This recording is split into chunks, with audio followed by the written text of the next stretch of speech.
A substance that emperors called divine, that popes blessed, that Sigmund Freud injected into his own veins while calling it a miracle.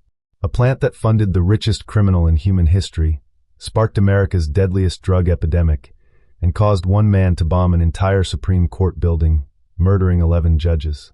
Tonight, you're about to discover how a leaf chewed peacefully for 8,000 years became the fuel for cartels that would make Pablo Escobar worth $30 billion and destroy entire nations. This is the complete, unfiltered history of cocaine, and I promise you, the truth is far more shocking than anything you've imagined. Before we dive into this journey, hit that like button if you appreciate deep historical investigations. Subscribe and turn on notifications because this channel delivers content that most creators won't touch. Drop a comment telling me where you're watching from. I love seeing this global community come together. Now let's begin with something that will challenge everything you thought you knew about this substance. Part 1. The sacred leaf, 8,000 years before chemistry. Long before the word cocaine existed, before anyone could extract chemicals from plants, before Europeans even knew South America existed, there was a leaf. And this leaf wasn't just any plant.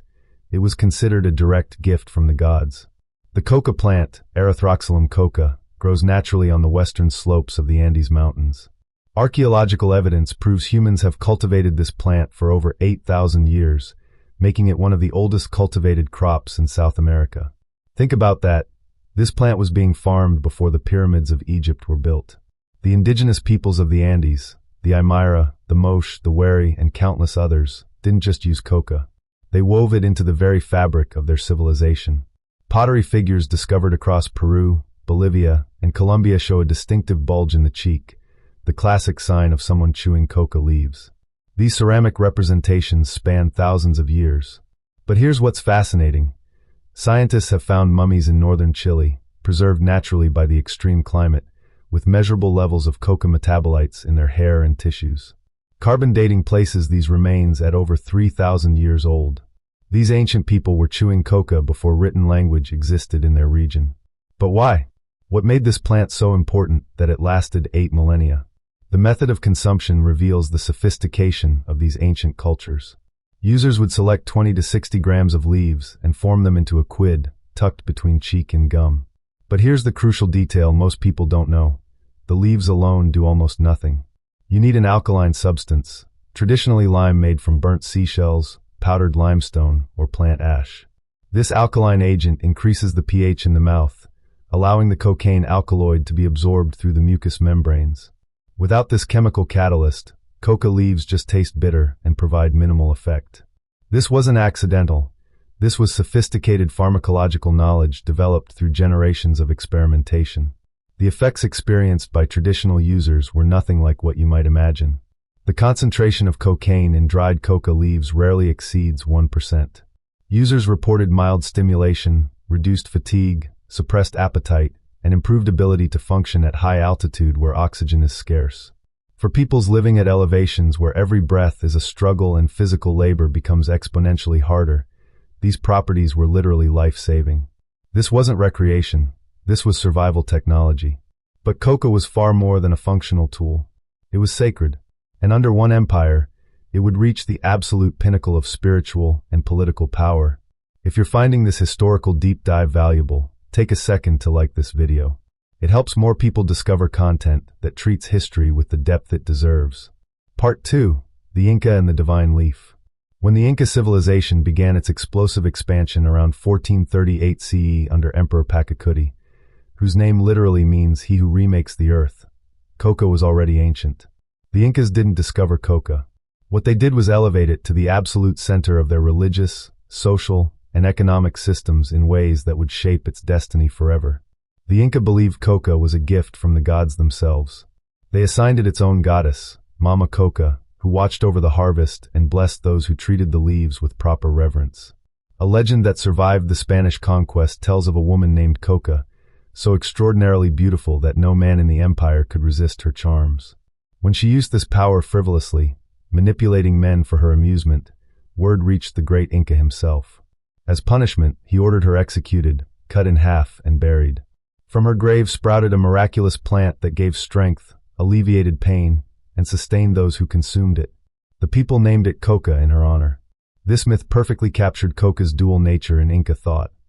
Simultaneously sacred and dangerous, life-giving yet potentially corrupting, a divine gift that demanded absolute respect.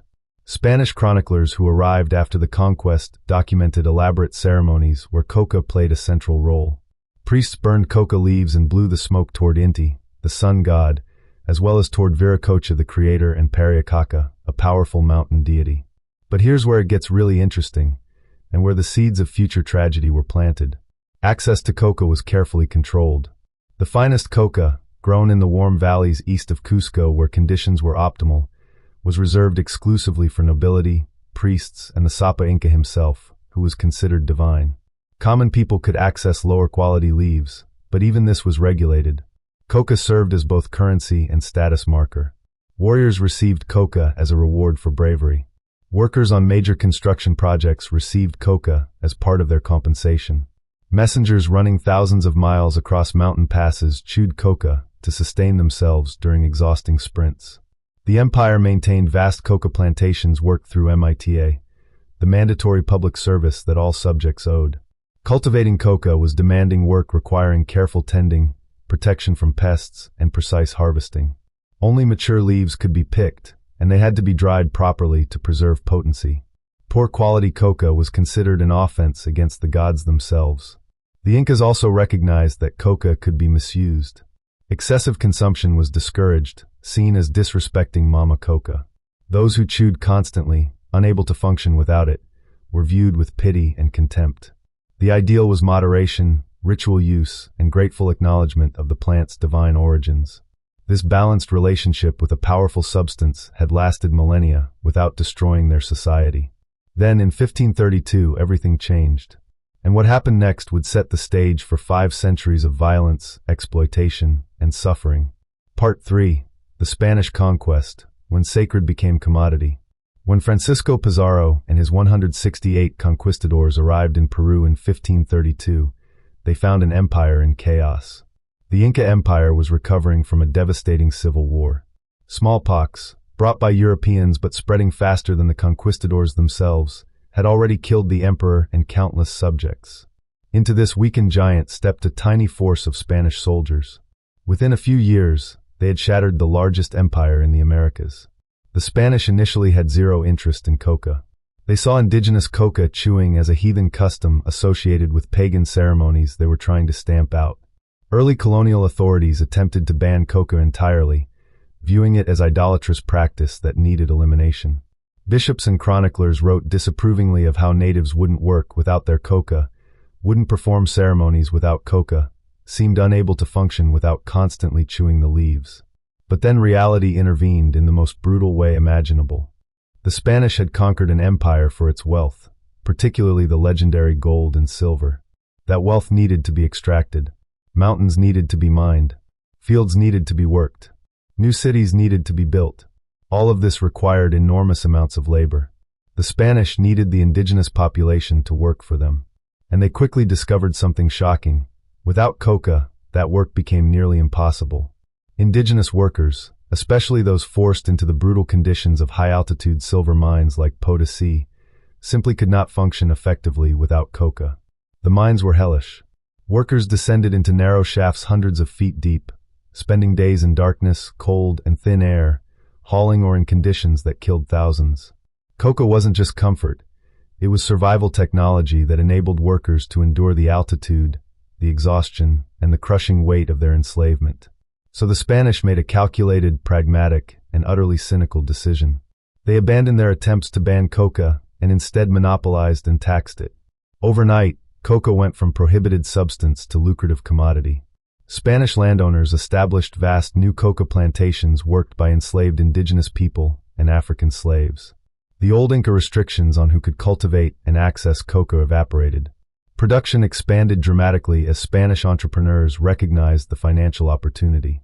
Father Bernabe Cobo, a Jesuit missionary writing in the 1650s, noted that coca had become the most profitable product in the Indies and has made many Spaniards rich.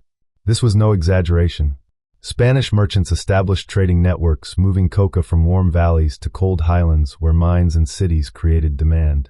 The Spanish imposed taxes on these shipments, turning coca into a significant source of colonial revenue. But here's the twisted irony. Even as they profited enormously from coca, many Spanish colonists viewed indigenous use of it with contempt and superstition. They mocked the idea that coca had spiritual properties, dismissing indigenous beliefs as primitive nonsense. Yet some Spanish observers couldn't deny what they were seeing. Father Cobo wrote that indigenous people claimed coca gives them strength, and they feel neither thirst, hunger, nor tiredness. Workers given coca could march longer, carry heavier loads, work extended hours without food. Miners could spend full days underground in conditions that would quickly incapacitate Spanish overseers. The leaves clearly had genuine physiological effects, not just superstition. These observations began filtering back to Europe, generating mild curiosity among natural philosophers and physicians.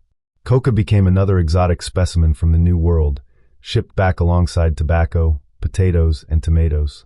But coca faced a critical obstacle that would keep its secrets locked for nearly 3 more centuries. The leaves didn't travel well. The journey from South America to Europe took months, during which leaves would degrade and lose potency. Early European experiments with coca produced underwhelming results because samples had deteriorated by the time they reached laboratories. For nearly 3 centuries, coca remained primarily a colonial phenomenon, a substance used by indigenous and mestizo populations in South America, while Europe largely ignored it. The plant's true chemical secrets remained locked within leaves that lost their power during long ocean voyages. But in the 19th century, everything was about to change. And when scientists finally unlocked those secrets, they would unleash something that would reshape the entire world. Make sure you're subscribed because this story is about to take a dramatic turn into laboratories, medical miracles, and one of history's most famous intellectuals making a catastrophic mistake. Part 4. Scientific Isolation, the Birth of Pure Cocaine. The 19th century brought revolutionary advances in chemistry. Scientists developed techniques for isolating active compounds from plants, work that had already succeeded with morphine from opium poppies and caffeine from coffee beans. Coca leaves, despite their reputation in South America, remained frustratingly difficult to study because samples arriving in Europe had deteriorated. That changed in the 1850s when improvements in shipping and preservation finally allowed fresh coca leaves to reach European laboratories. In 1855, German chemist Friedrich Gedck made the first successful attempt at isolating the active compound. Working methodically, he extracted the leaves with acidified water, then evaporated and dried the residue. What remained were white crystals, though contaminated with oily residue. Gedck named his discovery erythroxylene, after the botanical source. His process was crude, his yield small, and the contamination meant the properties remained unclear. But he had proven that coca's effects came from a specific chemical component that could be extracted and purified. But it would take a graduate student to perfect the process and change medical history forever. 5 years later, in 1860, a graduate student at the University of Göttingen named Albert Niemann refined the extraction process under the guidance of renowned chemist Friedrich Wöhler. His advisor had received a trunk full of coca leaves from a scientist aboard an Austrian naval expedition. Niemann threw himself into the work with meticulous care. Using a mixture of 85% ethanol and 16% water, slightly acidified with dilute sulfuric acid, he achieved dramatically better results. His process yielded 0.25% pure product from dried leaves, respectable given that total cocaine content rarely exceeds 1.8%. More importantly, his product was much purer, forming colorless, transparent crystals. Niemann described his discovery with scientific precision in his 1860 dissertation. He named the substance cocaine, following standard naming conventions for alkaloids. His description of its properties showed careful personal experimentation. Its solutions have an alkaline reaction, a bitter taste, promote the flow of saliva, and leave a peculiar numbness, followed by a sense of cold when applied to the tongue. That observation about numbness, almost an afterthought in Niemann's writing, would prove to be one of cocaine's most significant properties. But he died before he could explore it further. Tragically, Niemann died the following year at age 26. He had been experimenting with mustard gas, and exposure to toxic chemicals likely caused his early death. His colleague Wilhelm Losson continued the work, correcting his molecular formula to what remains accepted today, C7H2NO4. In 1862, the German pharmaceutical company Merck began manufacturing cocaine. Initially, production was tiny, measured in fractions of a kilogram per year, and the substance was extraordinarily expensive. It remained a laboratory curiosity, one of many alkaloids being isolated from plants as chemistry advanced. Cocaine at this point had no medical use, no recreational following, no commercial application. It was just another interesting compound with numbing properties when applied to the tongue. That was about to change dramatically. Within 2 decades, cocaine would be everywhere, touted as a miracle cure prescribed by doctors, celebrated by the most famous intellectual of the age. And it would all start with one ambitious young neurologist desperate for fame. Hit that like button if you're captivated by this journey, and drop a comment telling me what you think so far. This next part features one of the most famous figures in psychology, making what might be his biggest mistake. Part 5. The Medical Miracle, Freud's Enthusiasm and Tragic Mistakes. In the early 1880s, a 28-year-old Viennese neurologist named Sigmund Freud was struggling. He had achieved some minor research successes, but hadn't made the breakthrough that would establish his reputation. He was engaged to Martha Bernays, but couldn't afford to marry. He was ambitious, brilliant, and desperate for the discovery that would make his career. Then he heard about cocaine. Freud learned of the substance through medical journals, particularly from reports by Theodor Askenbrandt, a German military physician who had experimented with giving cocaine to Bavarian soldiers.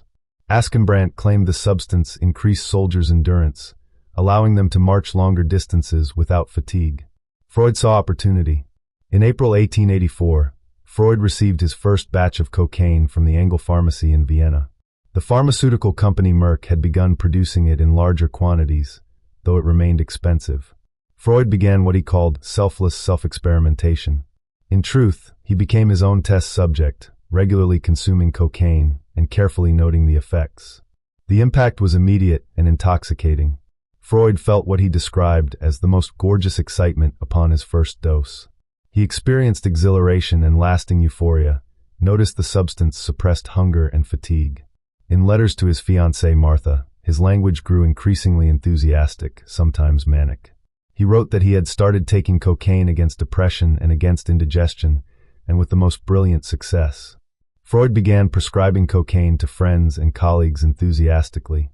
He sent samples throughout the medical community, arguing the substance had enormous therapeutic potential. In July 1884, just months after his first experience, Freud published Über Coca in the journal Centralblatt für Therapie. The paper was comprehensive, detailed, and wildly enthusiastic. The paper reviewed coca's history from indigenous South American use to Niemann's isolation. Freud discussed his own experiments, noting the substance's ability to eliminate hunger and fatigue, produce euphoria, and improve mental functioning.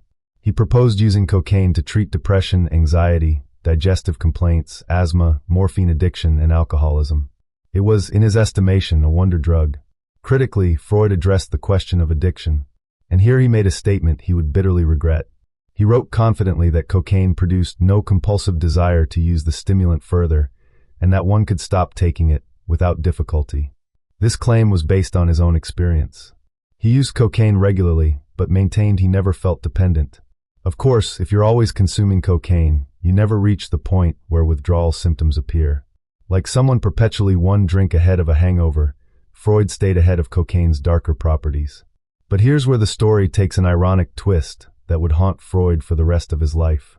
The paper's most significant failing was how briefly Freud treated cocaine's anesthetic properties.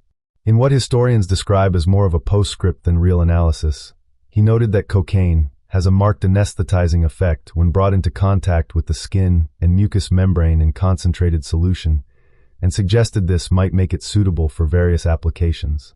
That was it. A couple of paragraphs barely scratching the surface of what would prove to be cocaine's most revolutionary medical application. Freud's colleague and friend Karl Kohler paid closer attention. Kohler was an ophthalmologist.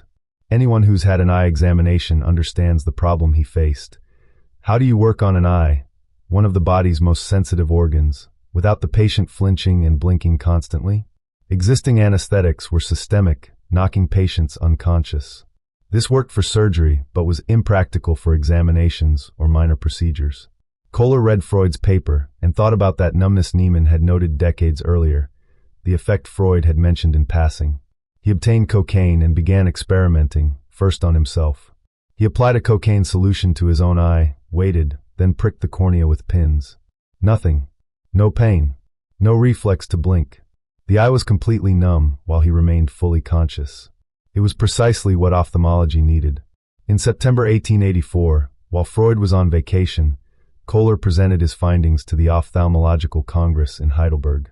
The announcement caused a sensation. Within months, surgeons worldwide were using cocaine for eye operations.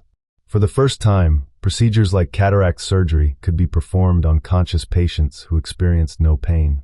Kohler became famous overnight.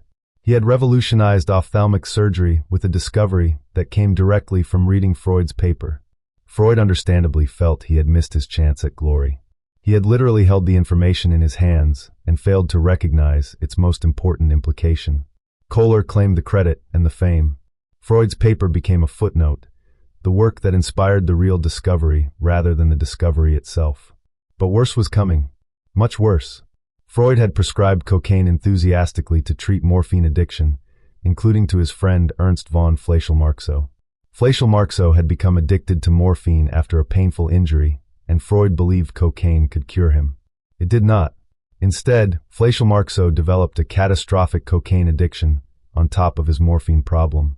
He began injecting massive doses, spending all his money on the substance, his health deteriorating rapidly. The friend Freud had tried to help died in 1891, his last years marked by addiction, poverty, and suffering. The medical community began publishing reports of cocaine addiction, overdoses, and deaths. The wonder drug was revealing its darker nature. Freud found himself criticized as the man who had unleashed this problem on medicine. He largely stopped writing about cocaine, though evidence suggests he continued using it privately for years. The whole episode became an embarrassment that his biographers would struggle to explain. But even as Freud's personal cocaine story became a cautionary tale, the substance was exploding into popular culture through an entirely different route, one that would make cocaine the 19th century's favorite ingredient. And this next chapter involves popes, queens, presidents, and the birth of the world's most famous beverage. Part 6. The Age of Coca Wine and Coca-Cola. While scientists debated cocaine's medical applications, entrepreneurs saw pure market opportunity. The 1860s through 1890s represented the golden age of patent medicines, products marketed with grandiose claims and often containing potent substances including morphine, opium, alcohol, cannabis, and increasingly cocaine. These tonics promised to cure everything from tuberculosis to depression. And the public, in an era before pharmaceutical regulation, bought them enthusiastically. The most successful coca-based product predated Freud's paper by 2 decades. In 1863, a Corsican chemist named Angelo Mariani introduced Vin Mariani, Bordeaux wine infused with coca leaf extract. The combination was inspired. Wine already had mild psychoactive effects from alcohol. But when alcohol and cocaine are consumed together, the body produces cocaethylene, a unique compound that creates a more intense and longer-lasting effect than either substance alone. Vin Mariani was marketed as a tonic for health, energy, and vigor. Each ounce contained approximately 6 milligrams of cocaine, along with 17% alcohol. The formula was carefully calibrated, enough cocaine to produce noticeable effects, but not so much the product would face immediate scandal. Mariani positioned his tonic as sophisticated and medicinal, the drink of refined people seeking health and vitality. His marketing was absolute genius. Mariani collected testimonials from the famous and powerful, publishing them in advertisements and promotional literature. The list reads like a who's who of late 19th century culture and politics. Pope Leo XIII reportedly carried a flask of Vin Mariani and awarded Mariani a Vatican gold medal. Queen Victoria of England was a devotee. American presidents Ulysses S. Grant and William McKinley endorsed it. Inventors like Thomas Edison, writers like Jules Verne and H.G. Wells, composers, artists, and intellectuals across Europe and America sang its praises. Grant's case was particularly poignant. The former president, dying of throat cancer in 1885, used Vin Mariani while writing his memoirs. The substance likely helped him push through pain and exhaustion, completing his book shortly before death. Whether the cocaine actually helped or simply made him feel capable of working while dying is debatable, but the testimonial was powerful advertising. Even a dying general had found relief in Mariani's tonic. The success of Vin Mariani inspired countless imitators. Coca wines proliferated across Europe and America. The market became crowded with competing brands, all claiming superior benefits. And then in 1885, an Atlanta pharmacist created his own version. What happened next would change beverage history forever. John Pemberton had been a Confederate colonel during the American Civil War. Wounded during the conflict, he developed a morphine addiction while treating his injuries. Like Freud would later suggest, Pemberton believed cocaine might cure morphine dependence. It did not, but his experimentation led him to create a coca wine he claimed contained more cocaine than Vin Mariani. Pemberton's French wine coca sold well, but then Atlanta made a decision that would change everything. In 1885, Fulton County voted to become dry, prohibiting alcohol sales. This was part of the growing temperance movement that would eventually lead to nationwide prohibition. For Pemberton, this was a crisis. His coca wine depended on alcohol as both solvent and psychoactive component. Without alcohol, his product had no future in Atlanta. So Pemberton reformulated. He removed the wine and replaced it with carbonated water. He added sugar to make the bitter coca palatable, citric acid to cut the sweetness, and flavoring from cola nuts containing caffeine. The result was a new kind of beverage, neither wine nor simple soda. His business partner Frank Robinson suggested a name based on two key ingredients, Coca-Cola. The drink debuted at Jacob's Pharmacy Soda Fountain in Atlanta on May 8, 1886. Pemberton marketed it as a temperance drink, an alternative to alcohol that provided energy and relief from various ailments. Early advertisements called it the intellectual beverage and claimed it cured headaches, relieved exhaustion, and calmed nerves. The cocaine content in early Coca-Cola was small, possibly around 9 milligrams per glass, but it was present and it was advertised. However, Pemberton was not a good businessman. Within 2 years, financial problems forced him to sell portions of his company. Asa Griggs Candler, a fellow Atlanta pharmacist with sharper business sense, began acquiring shares and patents. By 1892, Candler had complete control and incorporated the Coca-Cola Company. Candler refined the formula, made it consistent, and built a distribution system that would spread Coca-Cola across America. But he also began facing a growing problem. By the early 1890s, reports of cocaine addiction, cocaine-related deaths, and cocaine-fueled crime began appearing in newspapers. The substance touted as a miracle cure a decade earlier was now being called a dangerous narcotic. Candler responded by quietly reducing and eventually eliminating cocaine from Coca-Cola's formula. The exact timeline is disputed. Company records from this period are suspiciously incomplete. What's clear is that by 1903, Coca-Cola was using spent coca leaves that had already been processed to extract cocaine for medical use. These spent leaves gave the drink its name and perhaps some flavor, but contained negligible amounts of the active alkaloid. The cocaine was gone, replaced by increased caffeine to maintain the stimulant effect. But the damage to cocaine's reputation was accelerating. The same properties that made it seem miraculous were now seen as dangerous. And then race entered the conversation with devastating consequences that would shape drug policy for the next century. This is where the story takes its darkest turn. Make sure you're still with me, like this video, subscribe if you haven't already, and brace yourself for what comes next. Part 7. The Racist Foundations of Prohibition. In the early 1900s, cocaine use had spread well beyond medical settings and patent medicines. The practice of snorting cocaine powder became popular around 1905, particularly in urban areas. This method delivered cocaine to the bloodstream much faster than Vin Mariani or Coca-Cola ever had, producing more intense effects and greater addictive potential. Cocaine hydrochloride, the refined powder, was available in drugstores, sold in patent medicines, and relatively cheap. Different populations used cocaine for different reasons. Working-class whites used it for energy during long factory shifts. Artists and intellectuals used it for creative inspiration. Actors used it for confidence on stage. Physicians sometimes self-prescribed it for various ailments. And African Americans, particularly in the South, had access to cocaine through the same patent medicines and drugstores as everyone else. But in the racist environment of early 20th century America, cocaine use by Black Americans was portrayed in dramatically different terms. White media and law enforcement began circulating lurid stories about cocaine-crazed Negroes committing violent crimes, particularly sexual assaults against white women. These stories were almost always unsubstantiated or completely fabricated, but they fed into existing racist fears and stereotypes that had been used to justify everything from slavery to lynching. The New York Times published an article in February 1914 claiming cocaine use caused black men to rape white women. The article provided no actual examples of such crimes, but its publication in a respected newspaper gave the claim credibility.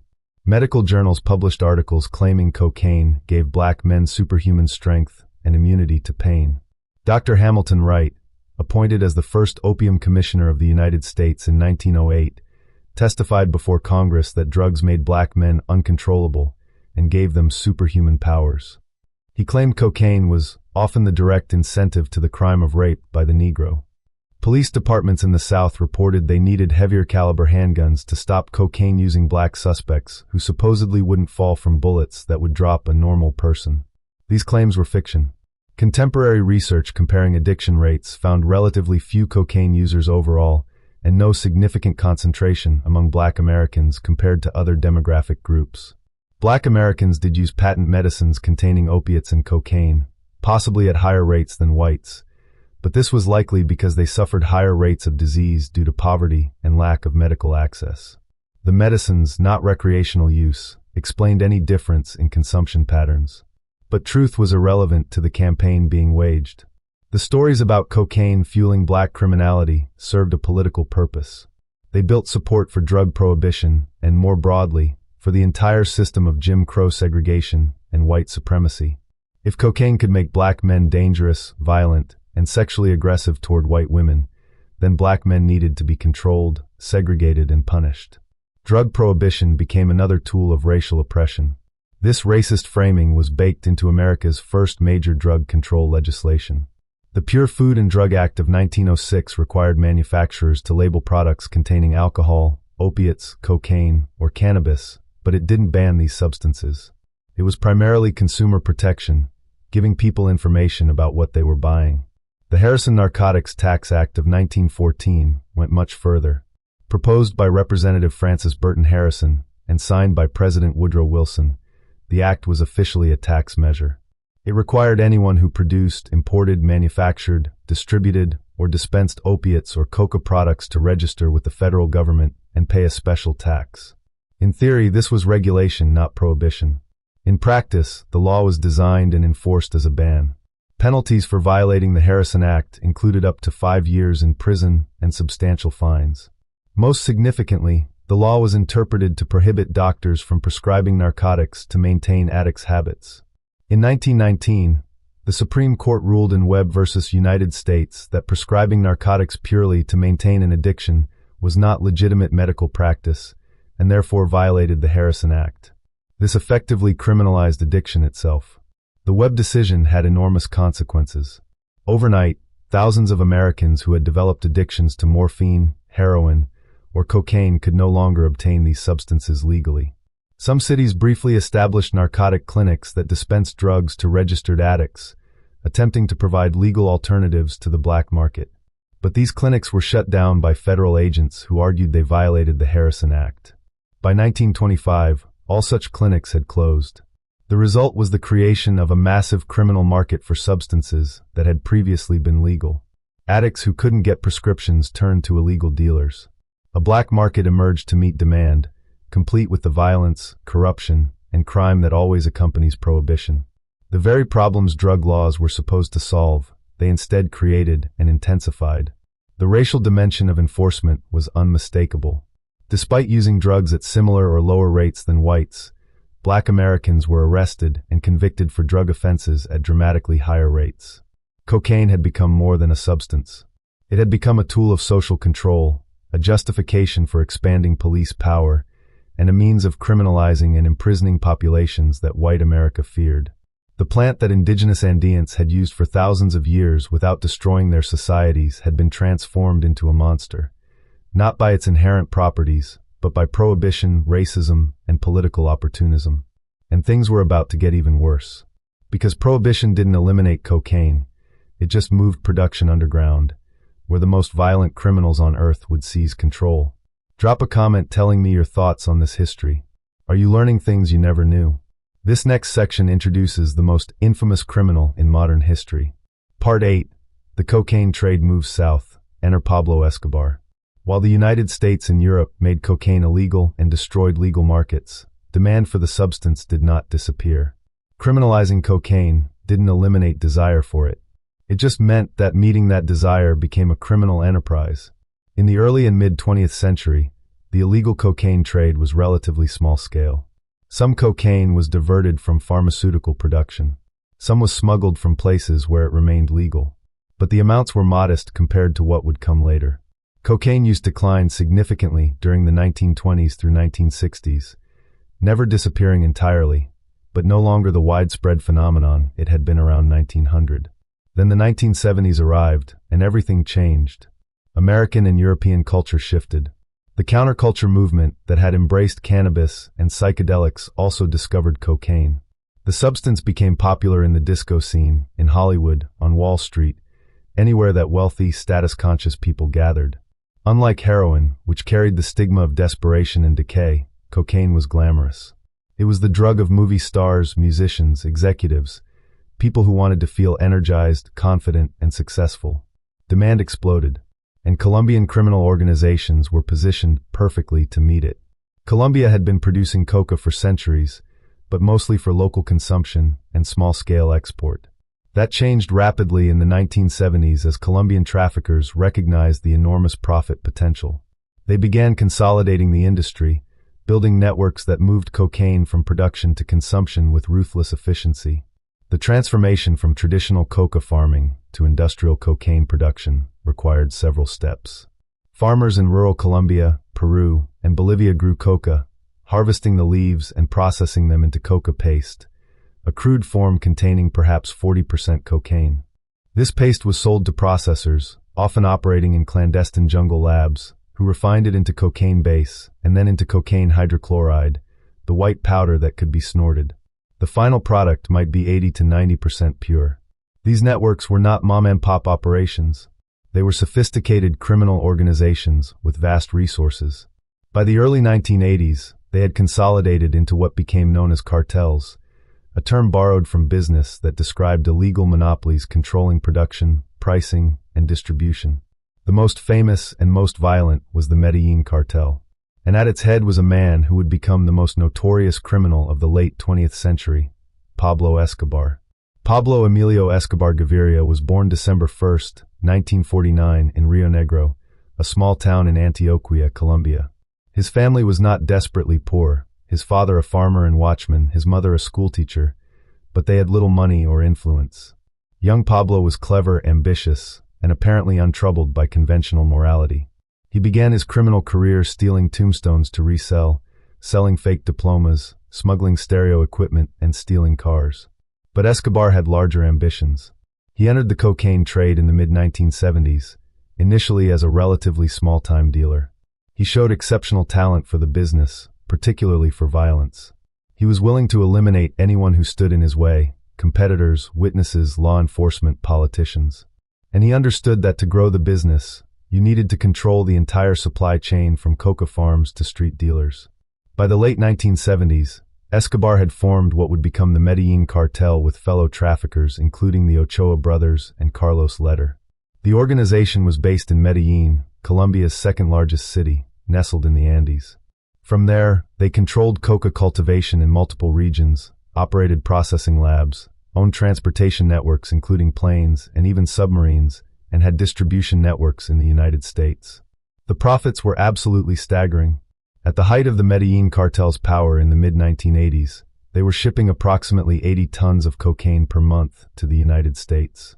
With cocaine selling in the U.S. for vastly more than production costs, the cartel generated billions of dollars annually. Escobar personally became one of the wealthiest people on earth. Forbes magazine listed him among the world's richest individuals with an estimated fortune of $25 to $30 billion.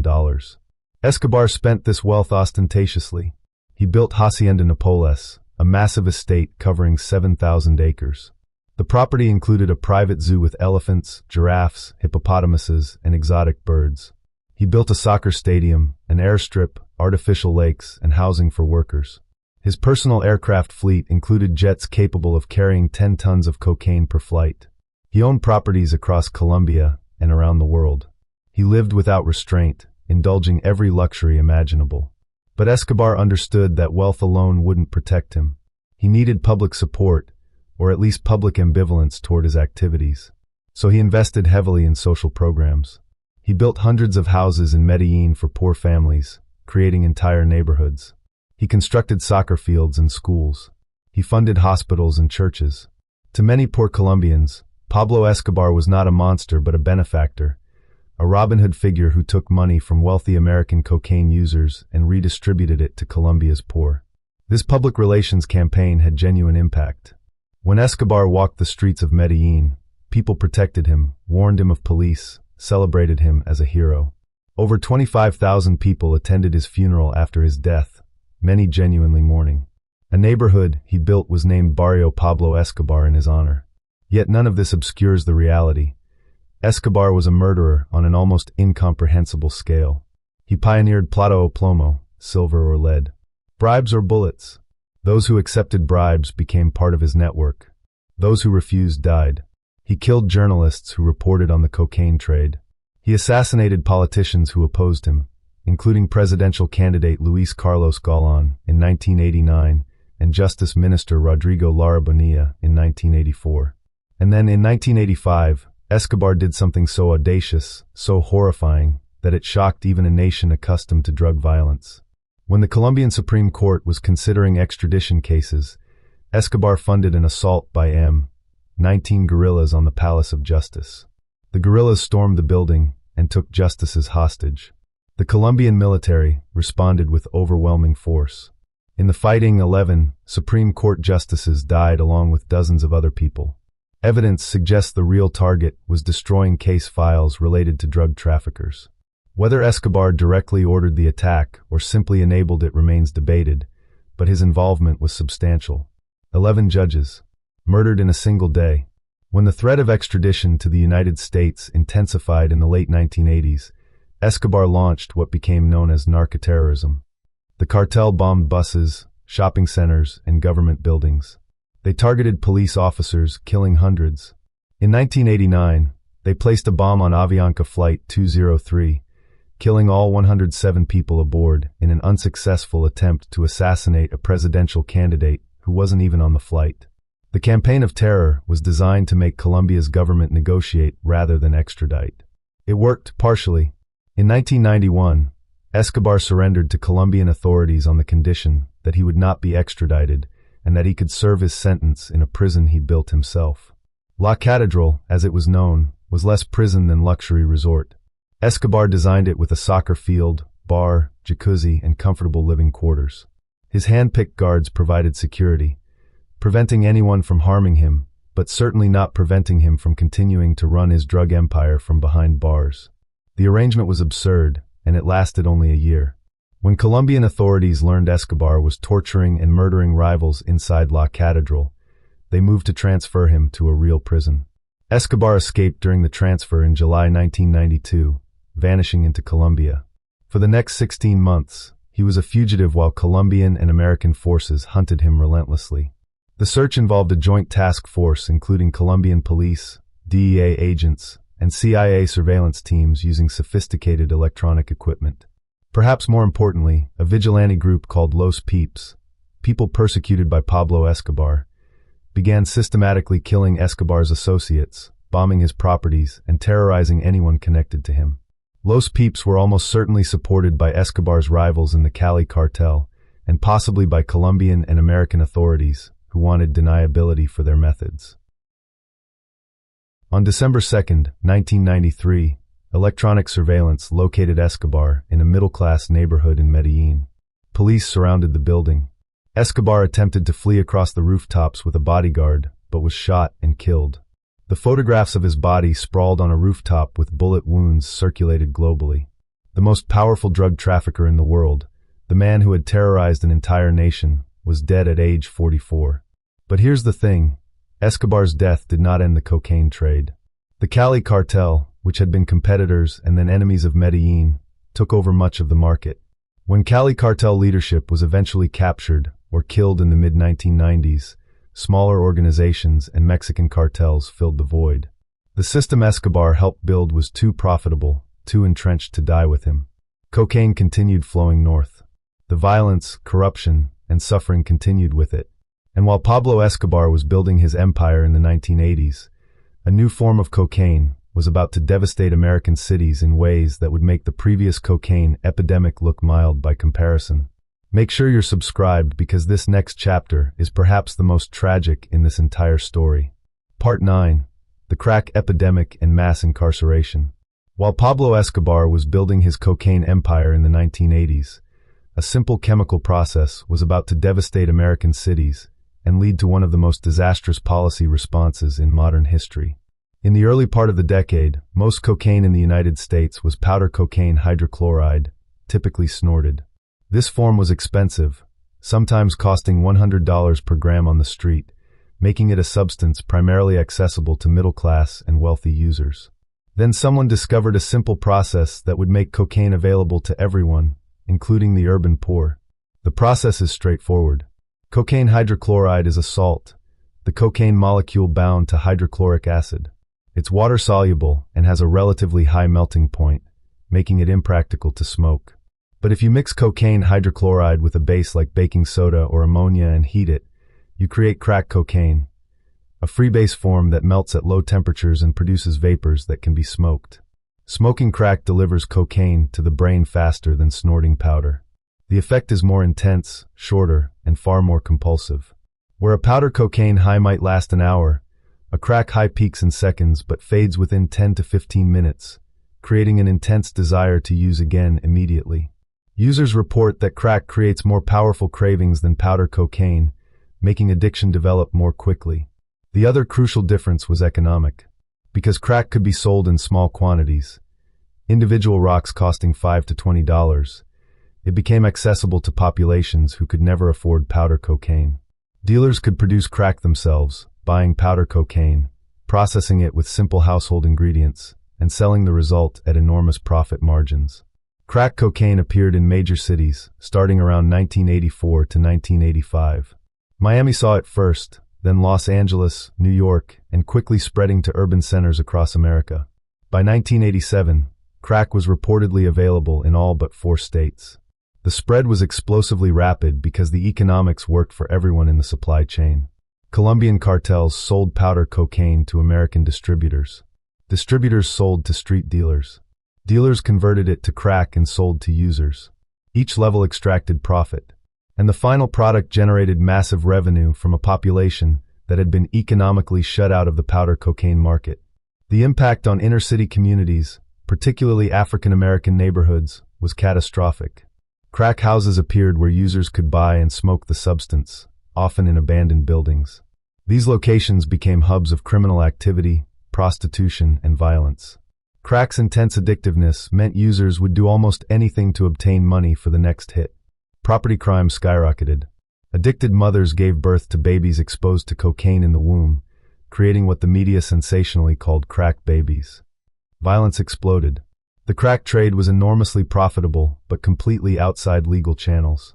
Disputes over territory, stolen drugs, or unpaid debts were resolved through violence.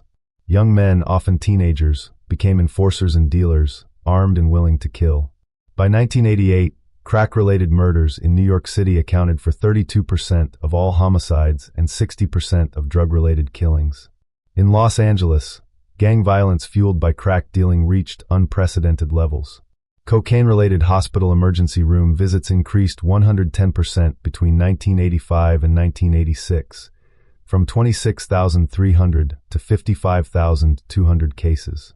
By 1987, that number had reached 94,000. People were overdosing, having cardiac emergencies, suffering strokes, experiencing psychotic episodes. Crack was killing users directly through medical complications and indirectly through violence, HIV transmission, and the general chaos it created in communities. The media response was hysterical. News outlets ran constant stories about crack destroying America, crack babies who would never develop normally, crack-fueled violence making cities uninhabitable. The coverage was often racially coded when not explicitly racist. Crack was portrayed as a black drug destroying black communities, even though white Americans also used crack. The images shown were overwhelmingly of black suspects, black neighborhoods, black victims. The racial framing of crack as a black problem, in contrast to powder cocaine portrayed as a problem of rich whites, would have profound consequences for drug policy. President Ronald Reagan and his wife Nancy made the drug crisis central to their political agenda. In September 1986, they gave a televised address to the nation about drugs. Nancy Reagan launched her Just Say No campaign, traveling to schools and urging children to refuse drugs through willpower alone. The campaign was criticized as simplistic, but it reflected the Reagan administration's approach. Drugs were a moral failing, not a public health problem or symptom of deeper social issues. The administration's policy response was purely punitive. In October 1986, Congress passed the Anti-Drug Abuse Act, allocating $1.7 billion to drug enforcement. The act created mandatory minimum sentences for drug offenses. Possession of 5 grams of crack cocaine triggered a mandatory 5-year sentence. To get the same sentence for powder cocaine, you needed to possess 500 grams. This 100-to-1 sentencing disparity was explicitly justified by crack's supposed greater danger and its association with urban violence. The disparity was absurd from a pharmacological perspective. Crack and powder cocaine are the same drug. The difference is the route of administration. But the law treated them as if they were completely different substances. And the result was entirely predictable. Black Americans, who were more likely to be arrested for crack offenses, received dramatically longer sentences than white Americans arrested for powder cocaine offenses. The drug war's focus on street-level dealers meant police saturated inner-city neighborhoods with arrests. Young black men were stopped, searched, and arrested at rates far exceeding their proportion of drug users or even drug dealers. By 1989, 1 in 4 African-American men aged 20 to 29 was either incarcerated, on probation, or on parole. By 1995, that figure approached 1 in 3. The United States built its incarceration rate into the highest in the world. And the drug war, particularly the focus on crack cocaine, was a primary driver. Communities already struggling with poverty, unemployment, and discrimination faced an additional burden. A significant portion of their young male population was being imprisoned. Children grew up without fathers. Former prisoners struggled to find employment with criminal records, perpetuating cycles of poverty. The social fabric of neighborhoods was shredded by a combination of crack's direct effects and the mass incarceration response to crack. Yet while black communities faced police occupation and mass imprisonment, the actual crisis was often downplayed or treated as somehow deserved. The same society that called crack an epidemic requiring military-style response showed far less concern when methamphetamine and prescription opioids devastated white rural and suburban communities in later decades. The difference in response, criminalization for black drug users versus treatment for white drug users, exposed the racism embedded in American drug policy. The crack epidemic was real. Families were destroyed. Children were traumatized. Neighborhoods were devastated. But the policy response, rather than treating addiction as a medical problem requiring treatment and addressing the underlying poverty and despair that made crack appealing, instead chose punishment. America locked up millions of people, spent trillions of dollars, militarized police. And the drug problem continued. Crack use eventually declined, but not because of law enforcement. It declined because communities devastated by crack saw its effects, and subsequent generations chose differently. Meanwhile, cocaine production in South America continued to increase. And in the 21st century, it would reach levels that would have seemed impossible even at the height of Escobar's power. Part 10, Modern Cocaine, The Trade Today and Lessons Unlearned. The cocaine trade in the 21st century remains remarkably resilient despite decades of interdiction efforts and billions of dollars spent combating it. Colombia, Peru, and Bolivia together account for approximately 99.5% of global coca cultivation. Colombia alone produces about 60%, followed by Peru at 26% and Bolivia at 13%. These percentages shift year to year as eradication efforts in one country push cultivation to another, but overall production has remained high and in recent years has actually increased dramatically. In 2023, Colombia reported that coca cultivation had increased by 10% to 253,000 hectares, with potential cocaine production reaching 2,664 metric tons.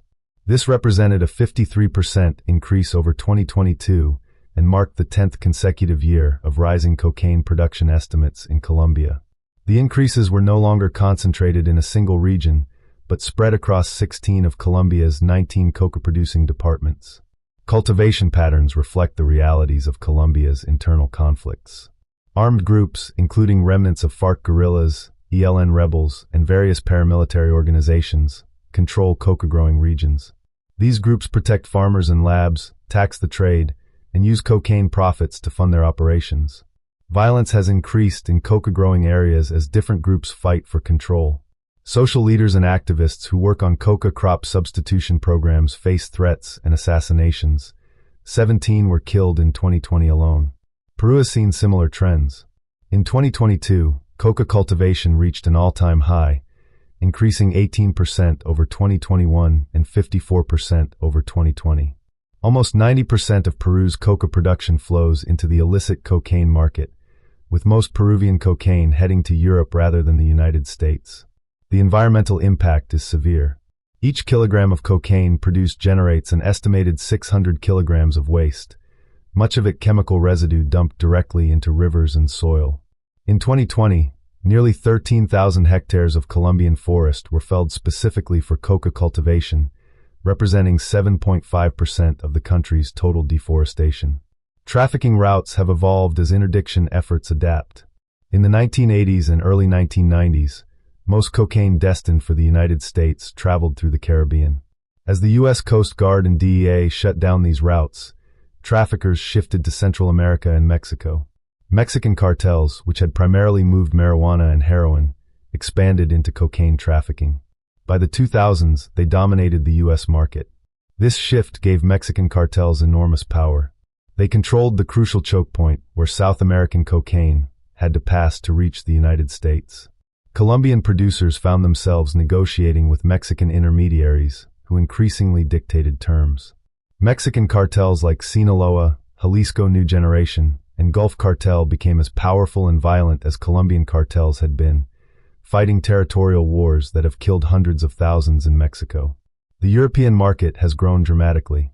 Between 2011 and 2021, the European cocaine market increased by 416%.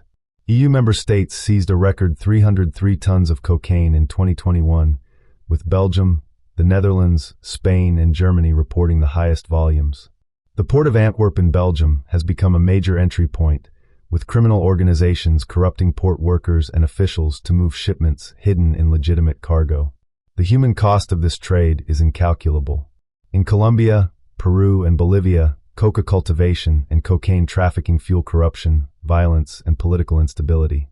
Indigenous communities see their territories invaded, their leaders threatened, their traditional ways of life disrupted. Farmers face impossible choices: grow coca and risk eradication or arrest but make enough money to survive, or refuse and remain in desperate poverty. The money generated by cocaine trafficking corrupts governments at every level. Politicians take bribes. Police work for traffickers. Judges rule in favor of criminals. Entire institutions become compromised. In consuming countries, cocaine use causes addiction, overdoses, and deaths. In 2020, there were approximately 6.5 million cocaine users in North America alone. Europe had 3.7 million users. The drug ruins lives, breaks up families, and contributes to crime. Emergency rooms treat cocaine overdoses complicated by the presence of fentanyl and other adulterants added by dealers to stretch supplies or enhance effects. Conclusion: the lessons we haven't learned. Tonight, we've traced cocaine's journey from sacred leaf to global crisis. From Andean mountainsides where it sustained civilizations for millennia, to laboratories where it was isolated, medical offices where it was prescribed, streets where it was sold, and prisons where its users are confined. This journey reveals not just the story of a substance, but a reflection of human nature, our capacity for both reverence and excess, healing and harm, cooperation and violence. The indigenous peoples of South America developed a relationship with coca that lasted 8,000 years without destroying their societies. They understood the plant's power, regulated its use through ritual and custom, and integrated it into their spiritual and practical lives without the catastrophic consequences that followed European contact. This suggests the problem isn't the plant itself, but how different cultural frameworks engage with powerful substances. The 19th century enthusiasm for cocaine as a medical miracle shows how quickly scientific discovery can outpace understanding. Albert Niemann isolated cocaine with meticulous care. Sigmund Freud celebrated it with wild enthusiasm. Angelo Mariani sold it to royalty and popes. Millions consumed it in wines, tonics, and cola drinks, all believing they were improving their health. The medical establishment, pharmaceutical companies, and the public all participated in creating the first cocaine epidemic, driven by incomplete knowledge and commercial interest. The racist panic of the early 20th century that led to prohibition reveals how drug policy has always been shaped more by prejudice than evidence. The stories about cocaine-crazed individuals were fabrications, but they were useful fabrications for people who wanted to expand police power, justify segregation, and criminalize certain communities. The Harrison Act and subsequent drug laws created the very problems they claimed to solve: a criminal market, violence, corruption, and mass incarceration. We're still living with these consequences a century later. Pablo Escobar's rise and fall demonstrates both the extraordinary profits generated by prohibition and the violence it inevitably produces. The cocaine trade made Escobar one of the richest men on earth. But that wealth came from countless deaths of rivals, police, judges, politicians, journalists, and innocent people who happened to be in the wrong place. The cartels filled the void created when legal cocaine markets were destroyed. And they did so with a brutality that legal markets never would have employed. The crack epidemic and the war on drugs show how America chose punishment over treatment, incarceration over public health. When crack devastated inner cities, the response was mandatory minimums, militarized police, and a prison-building boom. The 100-to-1 sentencing disparity between crack and powder cocaine was explicitly designed to imprison Black Americans disproportionately. We created the world's largest prison system, destroyed millions of lives, spent trillions of dollars, and drug use continued. Today, cocaine production is at record highs. Despite decades of eradication efforts, interdiction programs, and enforcement actions, more cocaine is being produced and consumed than ever before. The environmental destruction continues. The violence continues. The corruption continues. The addiction and death continue. We have devoted enormous resources to a strategy that demonstrably does not work. And we continue doing it because changing course would require admitting that prohibition has failed. There are lessons here that extend beyond cocaine. Every drug crisis follows similar patterns: initial enthusiasm, recognition of problems, moral panic, often with racial overtones, prohibition, creation of criminal markets, violence and corruption, mass incarceration, continued use despite all efforts to stop it. We saw it with cocaine. We saw it with alcohol during prohibition. We saw it with heroin, methamphetamine, and now with fentanyl. Each time we claim this drug is different. This crisis is unprecedented. This time prohibition will work. Each time it doesn't. Some places are trying different approaches. Portugal decriminalized personal drug possession in 2001 and invested in treatment instead of incarceration. Drug-related deaths decreased. HIV transmission decreased. Problematic drug use decreased. Switzerland pioneered heroin-assisted treatment programs that provide pharmaceutical-grade heroin to severe addicts in controlled settings, dramatically improving health outcomes and reducing crime. Bolivia's recognition that coca in its traditional form is not cocaine, that the plant has legitimate uses that should be protected while controlling cocaine production, offers another model. These approaches treat addiction as a medical problem, not a moral failing requiring punishment. Portugal shows that decriminalization reduces harm. Switzerland shows that treating addiction as illness rather than crime saves lives. Bolivia shows that respecting traditional use while controlling processed forms is possible. But the United States, which has driven global drug policy through international treaties and pressure on other nations, remains largely committed to prohibition despite overwhelming evidence of failure. The Fair Sentencing Act of 2010 reduced the crack-to-powder cocaine sentencing disparity from 100-to-1 to 18-to-1, an improvement, but still unjust. Some states have begun treating drug possession as a misdemeanor rather than felony.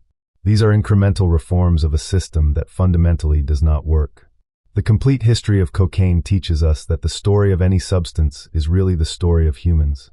Our desires, our prejudices, our capacity for both wisdom and folly. It teaches us that prohibition creates far more problems than it solves. It teaches us that racism has shaped drug policy at every stage. It teaches us that we keep making the same mistakes despite having every opportunity to learn from history.